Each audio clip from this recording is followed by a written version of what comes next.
18 गंभीर चोटें, खून से सने पड़े कपड़े, घंटों तक टॉर्चर।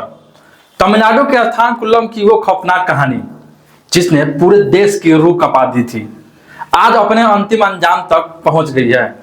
खाकी के अहंकार और बर्बरता पर न्याय का सबसे बड़ा प्रहार हुआ है। अथानकुलम कस्टोडियो के डेथ केस में कोर्ट ने 9 पुलिसकर्मियों की फांसी की सजा सुनाई। कोर्ट ने इसे रेयरेस्ट ऑफ रेयर मामला बताया। कहा गया कि अगर बर्बरता के लिए दोषियों को उम्र कैद की सजा नहीं दी गई तो वह पीड़ित परिवार के लिए अन्याय होगा। 6 साल बाद मिला यह ऐतिहासिक इंसाफ कानून के लिए नजीर बन गया। अब पूरी कहानी आपको सिलसिलेवार तरीके से समझाते हैं। तारीख थी 19 जून 2020। पूरा देश कोरोना और लॉकडाउन की बंदिशों में कैद था। अथानकुलम में मोबाइल दुकान चलाने वाले पी जयराज को पुलिस ने सिर्फ इसलिए उठाया क्योंकि दुकान तय सीमा से कुछ मिनट ज्यादा खुली थी। पिता को बचाने बेटा वेनिक्स थाने पहुंचा, लेकिन उसे क्या पता था कि वो और उसके पिता कभी जिंदा बाहर नहीं आएंगे। जैसे ही वेनिक्स को पता लगा कि उसके पिता को पुलिस उठाकर ले गई है तो वह फौरन थाने पहुंच गया। थाने में वेनिक्स ने देखा कि उसके पिता को पीटा जा रहा है। उसने विरोध किया तो पुलिस वाले आग बबूला हो गए। उन्होंने वेनिक्स पर भी हमला कर दिया। जब उसने बचाव किया तो पुलिसकर्मी और भड़क गए। इसके बाद आरोपी पुलिसकर्मियों ने मिलकर दोनों को सबक सिखाने का फैसला किया। इसके बाद शुरू हुआ बेरहमी का सिलसिला जो घंटों तक चला। 2400 पन्नों की चार्जशीट में उस खौफनाक मंजर का जिक्र है जिसे सुनकर रूह कांप जाती है। दोनों की कपड़े उतराकर मेज पर झुकाया गया, उनके हाथ पैर पकड़े गए ताकि वह हिल भी ना सके। फिर उनके कूल्हों, पीठ और शरीर के अन्य हिस्सों पर डंडों से लगातार वार किया गया। पिटाई इतनी बेरहमी से हुई कि शरीर पर गहरे जख्म हो गए। इतना ही नहीं, रिपोर्ट के मुताबिक दोनों को अपने ही खून को अपने कपड़े से साफ करने के लिए मजबूर किया गया।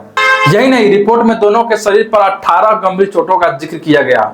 डॉक्टर्स ने भी रिपोर्ट में पिता पुत्र की मौत की वजह चोट को ही बताया। पिता जयराज ने भी पुलिस वालों से रहम की गुहार लगाई थी। उन्होंने कहा था, मत मारो, ब्लड प्रेशर, डायबिटीज की बीमारी है। बावजूद उसके पुलिस ने उनकी एक नहीं सुनी। शुरुआत में मामले को दबाने की कोशिश हुई, लेकिन जन आक्रोश के आगे सरकार को झुकना पड़ा। जांच सीबीआई को मिली। सीबीआई ने जो खुलासे किए उसने अदालत को झकझोर दिया। थाने के फर्श, टॉयलेट और यहाँ तक कि एसएचओ के कमरे की दीवारों पर मिला डीएनए पीड़ितों के खून से मैच कर गया। 2427 पन्नों की चार्जशीट में दर्ज एक एक गवाही ने पुलिसकर्मियों की जुर्म की दास्तां बयां की।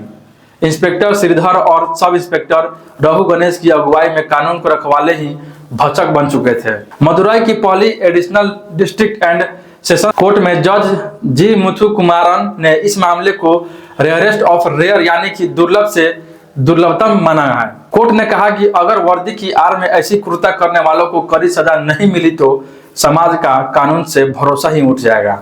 9 पुलिसकर्मियों को मौत की सजा, यह फैसला देश के न्यायिक इतिहास में नजर बन गया।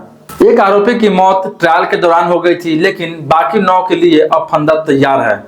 इस 6 साल की जंग में सबसे ज्यादा अगर किसी ने सहा है तो वह था जयराज का परिवार। वेनिक्स की बहन पर्सी की आंखों के आंसू सूख चुके हैं, लेकिन कलेजे की आग शांत हुई है।